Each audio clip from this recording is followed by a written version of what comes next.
अस्सलाम वालेकुम। आज हम आपके लिए हजरत लूत अलैहिस्सलाम की एक ईमान अफरोज और इबरतनाक कहानी लेकर आए हैं। ये कहानी हमें सिखाती है कि अगर कोई कौम बुराई में हद से गुजर जाए तो अल्लाह का अजाब इस पर नाजिल हो सकता है। इस वीडियो को आखिर तक जरूर देखें और हमारे चैनल को सब्सक्राइब करना न भूलें। हजरत लूत अलैहिस्सलाम हजरत इब्राहीम अलैहिस्सलाम के भतीजे थे। अल्लाह ने उन्हें एक फासिक व फाजिर कौम की हिदायत के लिए नबी बनाकर भेजा। ये कौम सदोम, सोडम और गोमोरा के इलाके में रहती थी। उनके गुनाह बहुत ज्यादा बढ़ चुके थे। बेहयाई और बदकारी, चोरी, धोखाधड़ी और जुल्म, मुसाफिरों को लौटना, अल्लाह की नाफरमानी अपनी कौम को बुराई से रोका और अल्लाह की तरफ बुलाया, मगर वो बाज न आए बल्कि उनका मजाक उड़ाने लगे। उन्होंने हजरत लूत अलैहिस्सलाम से कहा, अगर तुम सच्चे हो तो हम पर अल्लाह का अजाब ले आओ। जब कौम लूत की बुदाई मालियां हद से बढ़ गईं तो अल्लाह ने उनके पास फरिश्ते भेजे।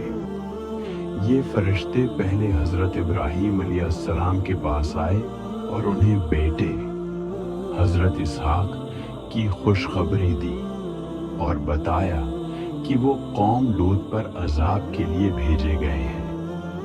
ये फरिश्ते खूबसूरत नौजवानों की शक्ल में हजरत लूत अलैहिस्सलाम के पास आए। जब फासिक कौम ने उनको देखा तो बदकारी का इरादा किया, मगर हजरत लूत अलैहिस्सलाम ने उन्हें रोका और अल्लाह से मदद मांगी। अल्लाह ने हजरत लूत अलैहिस्सलाम को हुक्म दिया कि वो अपनी अहले ईमान जमात के साथ रात के वक्त शहर छोड़ दें और पीछे न देखें। सुबह के वक्त अल्लाह का अजाब नाजिल हुआ। कौम लूत पर आसमान से पत्थरों की बारिश हुई, जमीन लट दी गई और उनका शहर तबाह व बर्बाद हो गया। जो लोग गुनाह में मुब्तला थे वो सब हलाक कर दिए गए।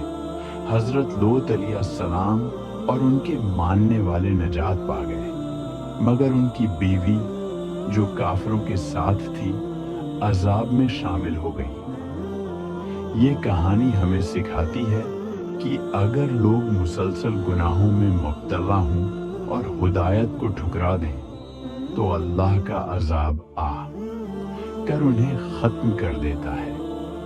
ये कहानी हमें सिखाती है कि अल्लाह की नाफरमानी तबाही का सबब बन सकती है। हमें हमेशा अल्लाह के अहकामात पर अमल करना चाहिए और बुराई से बचना चाहिए।